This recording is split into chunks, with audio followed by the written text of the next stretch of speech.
అందరికీ నమస్కారము. నా పేరు లక్ష్మి. సీతారామం ఐదవ భాగము. రచయిత కీర్తిరెడ్డి గారు. మేడం, మీకు మీరుగా పిలిస్తే చూసి వెళ్ళిపోతాం. లేకపోతే మా దగ్గర సర్చింగ్ ఆర్డర్ ఉంది. బలవంతంగా చూడాల్సి వస్తుంది. ఏంటి మా ఇంటికి వచ్చి మాపై దౌర్జన్యం? మేడం, మేమెవరిపై దౌర్జన్యం చేయట్లేదు. మా డ్యూటీకి అడ్డు రాకండి అంటూ తన వెనుక ఉన్న వారికి సెర్చ్ చేయండి క్విక్ అంటూ తను లోపలికి వెళ్తుంది. ఒక రూమ్ లాక్ చేసి ఉంది. గమనించి ఆ రూమ్ తెరవండి అంటుంది. కానీ ఇద్దరూ కదలకుండా నిలబడిపోతారు. మేడం, మీ అమ్మాయి ఏదో ఆపదలో ఉంది. త్వరగా తీయండి. తను పడుకొని ఉంది. ఇంత సౌండ్స్ వస్తుంటే ఎవరైనా పడుకొని ఉంటారా? మీ అమ్మాయికి ఏమైనా అయితే అని ఆలోచన రావట్లేదా మీకు? అంటూ కాస్త సీరియస్‌గా అరవగా రాధ తండ్రి పైకి వెళ్లి కీ తెచ్చి డోర్ తెరిచి లోపల కనిపిస్తుంది చూసి నిర్ఘాంతపోతాడు. రూంలోకి తొంగి చూసి నా రాధ తల్లి ఒక్కసారిగా బిగ్గరగా అరుస్తుంది రాధ. రూంలో రాధ చెయ్యి కోసుకొని రక్తపు మడుగులో స్పృహ లేకుండా పడి ఉంటుంది. లేడీ కానిస్టేబుల్ వెంటనే తమతో తీసుకువచ్చిన అంబులెన్స్ డ్రైవర్ని పిలిచి హాస్పిటల్కి పరుగు పెట్టిస్తుంది. వెళ్తూ వెళ్తూ అరకు సీఐకి కాల్ చేసి విషయం చెప్తుంది. అప్పటికే తన కారులో రామ్ హరితో కలిసి వైజాగ్ బయలుదేరి ఉంటాడు సీఐ. మేం వస్తున్నాము. ఏ హాస్పిటల్‌కి వెళ్తున్నాం సార్ అని. కండిషన్ ఎలా ఉంది? Not good sir. అంబులెన్స్ వెంటనే తీసుకువెళ్ళాం కాబట్టి ప్రాణం పోయేలోగా హాస్పిటల్‌కి చేరితే కొద్దిగా హోప్ పెట్టుకోవచ్చు. లేదా తన కారులో బ్లూటూత్‌లో మాట్లాడుతున్న కాల్ కాబట్టి అది రామ్, హరి కూడా వింటున్నారు. Okay sir. హాస్పిటల్‌లో కలుద్దాం. బాయ్ అంటూ కాల్ కట్ చేస్తుంది. హరి చేతులతో మొహం దాచుకొని బిగ్గరగా ఏడుస్తారు. సార్ ప్లీజ్ త్వరగా తీసుకెళ్ళండి. తనకేమి కాకూడదు ప్లీజ్. ఓకే. మీరు రిలాక్స్ అవ్వండి. ఏమి కాదు. అంబులెన్స్‌లో నాకు తెలిసిన డాక్టర్‌ని కూడా పంపించా. ఏం కాదు. మీరు ఇంకొంచెం త్వరగా రెస్పాండ్ అయ్యుంటే ఇంతవరకు వచ్చేదే కాదు. అది నా నిర్లక్ష్యమే సీఐ గారు. రామ్ చెప్పినప్పుడు నేను తనతో మాట్లాడి ఉంటే తను ధైర్యంగా ఉండేది అంటూ చెయ్యి డోర్‌కేసి బలంగా కొట్టుకుంటాడు. అరచేతి నుండి వస్తున్న రక్తం చూసి నీకసలు బుద్ధుందా హరి? ఈ టైంలో మనం తెలివిగా ఆలోచించి పని చెయ్యాలి. ఇలా నిన్ను నువ్వు హర్ట్ చేసుకుంటే ఏమైనా లాభం ఉందా? నాకు నిన్ను చూస్తుంటే కోపం వస్తుంది హరి. ఎంతగా బ్రతిమలాడాను ఒక్కసారి మాట్లాడు అని. అప్పుడు వినలేదు. ఇప్పుడు ప్రేమ పుట్టుకొచ్చిందా? రామ్, నేను తనతో ఎందుకు మాట్లాడలేదు అనేది నీకు తెలిసి ఎందుకురా అలా మాట్లాడుతున్నావ్? చూప్ సాలేగా. బూతులొస్తున్నాయి. పెద్ద గొప్ప ప్రేమికుడివి. నీ సుఖమే నేను కోరుకున్నా. నిన్ను వీడి అందుకే వెళ్తున్నా అంటే అవతలది వాళ్ళది మనసా? షేరింగ్ ఆటోనా? వే ఒక్కసారి మాట్లాడి ప్రాబ్లమ్ సాల్వ్ చేయకుండా, మడి కట్టుకొని కూర్చోకుండా, మూసుకొని మాట్లాడకుండా, తన ప్రాణాలకు ప్రమాదం తెచ్చుకునేదాకా చూసి ప్రేమ అబ్బురని ఇప్పుడు నీవు నీ వగలేడుపులు. రాధమ్మకు ఏమైనా అయితే ముందు నీకే ఉంటదిరా నా కొడకా! అయిపోతావు నా చేతుల్లో. రొప్పుతూ అరుస్తున్న రామ్‌ని చూసి నవ్వుతూ రిలాక్స్ రామ్. ఏం కాదులే పాపం హరికి మాత్రం ఏం తెలుసు ఇలా జరుగుతుందని. ప్రేమిస్తే జీవితం మొత్తం కష్టాలు, సుఖాలు అన్నీ భరించాలి. లేదా అన్నీ మూసుకొని కూర్చోవాలి. ఆడపిల్లలకు లేనిపోని ఆశలు కల్పించి, నువ్వు వేరే వాడిని పెళ్లి చేసుకో సుఖంగా ఉండు అంటే వాళ్ళకేమైనా ప్రాణం లేని బొమ్మలా? ఎవడి దగ్గరకంటే వాడి దగ్గరికి వెళ్ళిపోవటానికి. ప్రేమించడం, వదిలేయటం ఆలోపు 3 ముహూర్తాలు కలిసి వస్తే ఒక్కటైపోవడం. మాలాంటి వాళ్ళని ముళ్ళ పొదల్లో విసిరేయడం. ఒరేయ్ రామ్! నేను తనను ఆ ఉద్దేశంతో ముట్టుకోలేదు కూడా. ఎందుకురా అన్ని నిందలేస్తావ్? అదే నీకు 3 ముహూర్తం కుదరలేదంతే. Calm down Ram! ఎందుకు హరి మీద కోపం? వదిలేయ్. తనకు ఇంత దాకా వస్తుందని తెలీదు కదా! మనం దగ్గరికి వచ్చేసాం. Please relax. రాధకు ఏమీ కాదు. Hope for best. హాస్పిటల్‌కి రాగానే హరికి కాళ్ళు చేతులు వణుకుతాయి. ఏం వార్త వినాల్సి వస్తుందా అని. రామ్ పరిస్థితి ఇంకా దారుణంగా ఉంటుంది. రాధను అక్కడికి తెచ్చిన లేడీ ఇన్స్‌పెక్టర్ సీఐ దగ్గరకు వచ్చి విష్ చేసి సార్, వీళ్ళతో ఒక కంప్లెయింట్ రాయించి ఇవ్వండి సార్. నిన్నటి డేట్‌లో ఎందుకైనా మంచిది. అని నేను సెర్చ్ వారెంట్‌తో వెళ్ళాను. కంప్లెయింట్ లేకుండా సెర్చ్ చేయొద్దు కదా సార్ అని అంటుంది. సార్ మీరు రిక్వెస్ట్ చేశారని వెళ్ళాను. ప్లీజ్ అంటూ రిక్వెస్ట్ చేసింది. అయ్యో! మీరు వరీ అవ్వకండి. నేను వాళ్ళతో కంప్లెయింట్ రాయించిస్తాను. మీకు మెనీ మెనీ థాంక్స్ చెప్పగానే రిస్క్ తీసుకొని వెళ్ళినందుకు. అయ్యో! మీరు థాంక్స్ చెప్పడం ఏంటి సార్? ఇది మన డ్యూటీయే కదా! ఆపరేషన్ థియేటర్ నుండి డాక్టర్ బయటకు వస్తూ ఔట్ ఆఫ్ డేంజర్ కానీ చాలా రక్తం పోయింది. స్పృహ రావటానికి సమయం పడుతుంది. రూమ్‌కి షిఫ్ట్ చేశాక చూడండి అని చెప్పేసి వెళ్ళిపోతాడు. ఆపరేషన్ థియేటర్‌లో రాధ చేతికి కుట్లు వేసి చేతికి అంటిన రక్తపు మరకలు తుడిచి రూమ్‌లోకి షిఫ్ట్ చేయటానికి తీసుకువెళ్తారు. రాధను అచేతనంగా స్ట్రెచర్‌పై తీసుకువెళ్తుంటే రామ్‌కు, హరికి కళ్ళల్లో నీళ్లాగవు. స్ట్రెచర్ వెంబడే వస్తున్న రాధ తల్లిదండ్రులని చూడగానే రామ్‌కు పట్టరాని కోపం వస్తుంది. ఇప్పుడు మీకు హాయిగా ఉందా? తనను చావు అంచుల దాకా తీసుకువెళ్లారు కదా! నువ్వెవరు అంటారు రాధ తండ్రి గట్టిగా గంభీరంగా. నేనెవరో తర్వాత తెలుస్తుందిరా కానీ ముందు రాధకు ఇలా ఎలా జరిగింది చెప్పండి. తను నా కూతురు. తనకేం జరిగిందో, ఎందుకు జరిగిందో చూసుకోవడానికి మేమున్నాం. నువ్వు నీ దారిన పో. నా దారిన నేను పోవడానికి ఇంతవరకు రాలేదు. ఇంక మీరు మీ అసలు తల్లిదండ్రులేనా? కూతుర్ని పశువులను కట్టేసినట్టు కట్టేసి సంతలో పశువులాగా మరొకరికి అప్పగించాలని చూసే మీరు తల్లిదండ్రులంటారా? రామ్ వేళాకోళం కలిపిన గొంతుతో ఏయ్! మాటలు జాగ్రత్తగా రాని. ఎవరితో మాట్లాడుతున్నావో అర్థమవుతుందా? నేనేంటి, నా కూతుర్నేంటి ఇలాంటి అలగజనం అంతా వచ్చి మా గురించి మాట్లాడటమేంటి? అసలు నా ఇంట్లో పని చేయటానికి కూడా తగని మీరు నాతో మాట్లాడటానికి సిగ్గుగా లేదా? ఏయ్! ఏం కూస్తున్నావు? మాటలు జాగ్రత్తగా రాని అంటూ రామ్ రాధ వాళ్ళ నాన్న చొక్కా కాలరు పట్టుకుంటాడు. సీఐ పరిగెత్తుకుంటూ వచ్చి రామ్‌ను ఆపుతాడు. Mister Ram calm down. మీరు తొందరపాటు పనులు చేయకండి. ముందు ఆ అమ్మాయికి స్పృహ రానివ్వండి. తర్వాత తను మేజర్ కాబట్టి తన డెసిషన్ విని మేమేం చేయాలో నిర్ణయం తీసుకుంటాం. అప్పటి వరకు ఎవరు ఏమీ మాట్లాడకండి. సీఐ అరిచేసరికి అందరూ కామ్ అయిపోతారు. మరి కాసేపటికి రాధ స్పృహలోకి వస్తుంది. అక్కడే ఉన్న నర్స్ పరిగెత్తుకుంటూ వచ్చి పేషెంట్‌కు స్పృహ వచ్చింది. మీలో రామ్ ఎవరో వెళ్ళండి అని తను పిలుస్తుంది అంటుంది. ఏయ్! అలా ఎలా పిలుస్తుంది? మేము తల్లిదండ్రులం మేమెళ్తాం. లేదు మేడం తనకు ఈ టైంలో స్ట్రెస్ ఇవ్వకండి అంటుంది నర్స్. ఇంతలో సీఐ కలగజేసుకొని రామ్ మీరు వెళ్ళండి. ఆ తర్వాత మా ఫార్మాలిటీస్ పూర్తి చేసుకుంటాం. ఆ తర్వాత పేషెంట్ ఏం చెప్తుందో దాని ప్రకారం చేద్దాం. నువ్వెళ్ళు రామ్ అంటాడు సీఐ. రామ్ లోపలికి వెళ్ళగానే కళ్ళ నిండా కన్నీళ్లతో చూస్తూ దగ్గరికి రమ్మని పిలుస్తుంది రాధ. రాధమ్మ నేను పనికిరాని వాడినని ఇలా చేశావా? వీడితో ఏమవుతుంది? వీడిని నమ్మటం కంటే చావటం మేలని అనుకున్నావా తల్లి? అన్నయ్య ప్లీజ్ నన్ను ఇంకా బాధ పెట్టకండి. ఎందుకు ఇంత పిచ్చి పని చేశావు తల్లి అంటాడు ఎమోషనల్గా కళ్ళ నిండా నీళ్లు నింపుకొని.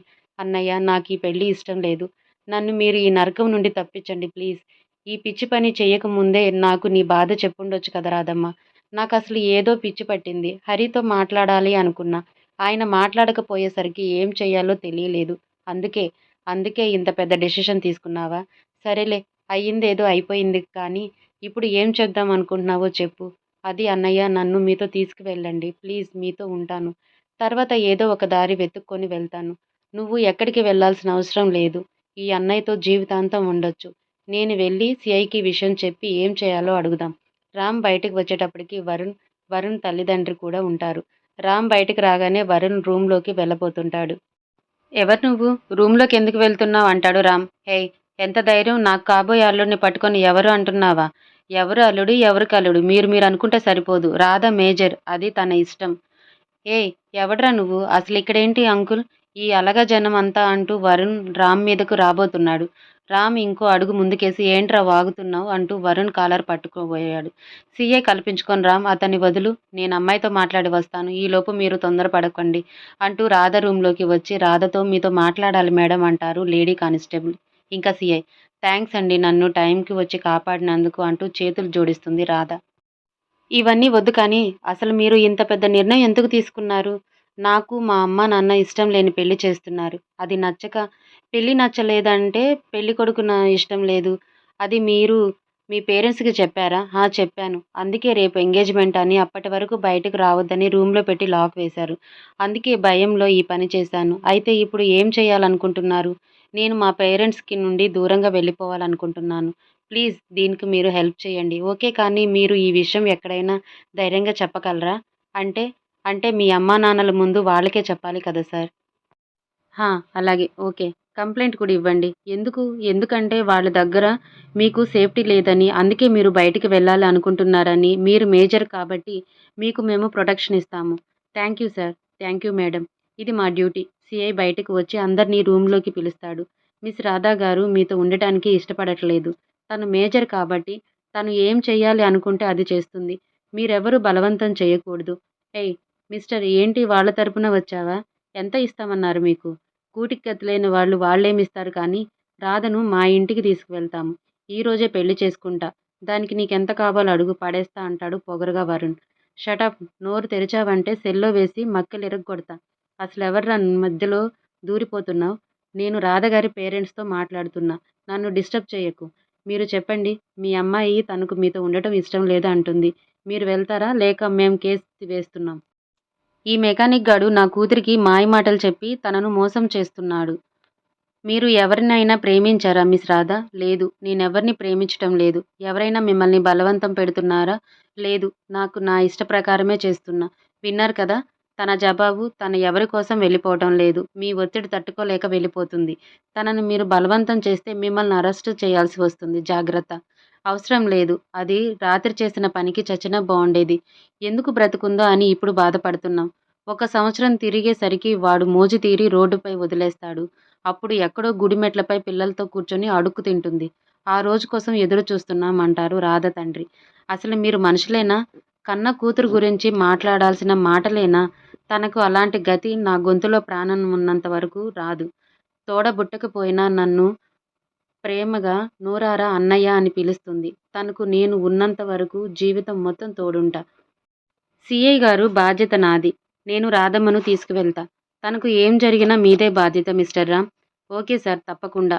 డాక్టర్ గారి పర్మిషన్ తీసుకొని తమతో పాటు రాధను అరకుకు తీసుకువెళ్తారు. దారిలో రాధ హరి వైపు కన్నెత్తి కూడా చూడదు. రామ్, హరి ఇంకా రాధను వాళ్ళ ఇంటి ముందు దింపి తాను వెళ్ళిపోతాడు సీఐ. గుమ్మంలోనే రాధను ఆపి దిష్టి తీసి లోపలికి తీసుకువెళ్తాడు రామ్. హరితో ఇప్పుడు కూడా మాట్లాడకుండా రాధా రామ్ మాత్రమే మాట్లాడుకుంటూ ఉంటారు. రాధమ్మ, వెళ్ళి స్నానం చేసిరా తల్లి. ఈలోగా నేను ఏదైనా టిఫిన్ చేస్తాను. అన్నయ్య, స్నానం చేశాక నేనే చేస్తాను.